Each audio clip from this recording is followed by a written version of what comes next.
Thank you, Madam Chairwoman, and thank you to our witnesses for being here today.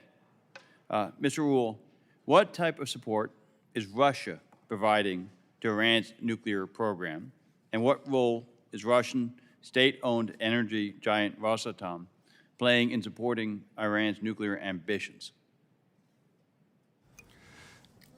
Russia's role in the Joint Comprehensive Plan of Action was limited to support for the Bushehr civilian nuclear power plant on Iran's southwest coast. The development of that plant, there were discussions on the perhaps building of other nuclear power plants in the country. And part of the deal under JCPOA was that, in essence, Iran would send spent nuclear fuel to Russia in exchange for fresh nuclear fuel. Now, that, of course, stopped when Iran ceased to do this. I think the most important question is Russia providing Iran with capabilities to allow it to move closer to a nuclear weapon? Now, there is no public information of which I am aware that is occurring.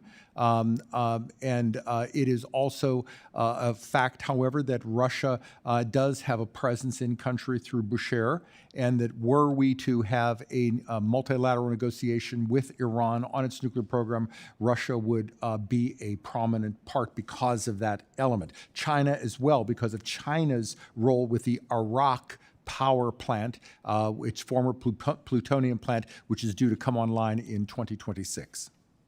And what types of support is Russia currently providing Iran's proxies? And what does Russia hope to gain from its outreach to the Houthis? And what might trigger the Kremlin to step this support up or decrease it?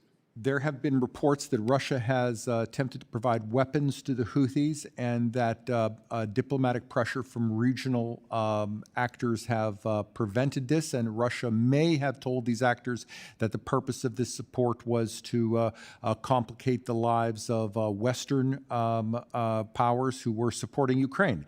There has also been some reporting of Russian weaponry that has found its way to Hezbollah, although the evidence of Russia's direct engagement with Hezbollah is more tenuous. And Russia has, of course, provided intelligence engagement with its counterparts in Iran on how to defeat Western intelligence.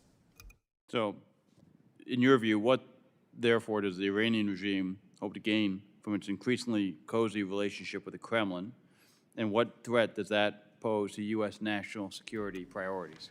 Although Russia is a sometimes competitor with Iran, it is a malign actor. Its support with it has blocked all pressure on Iran at the United Nations. So, for example, regarding Yemen, Russia has made sure that there has been no significant investigation of Iran's support for the Houthis at the United Nations for many years.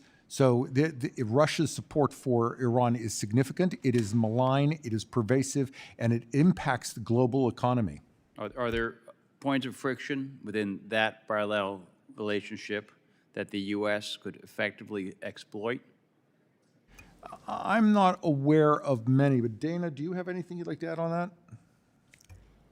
I think the bottom line here is that Russia and Iran share the objective of challenging the United States, our influence, and our investment in the current global and international order.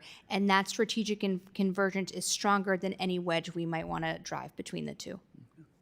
Thank you all for your testimony here today, and I'll yield back.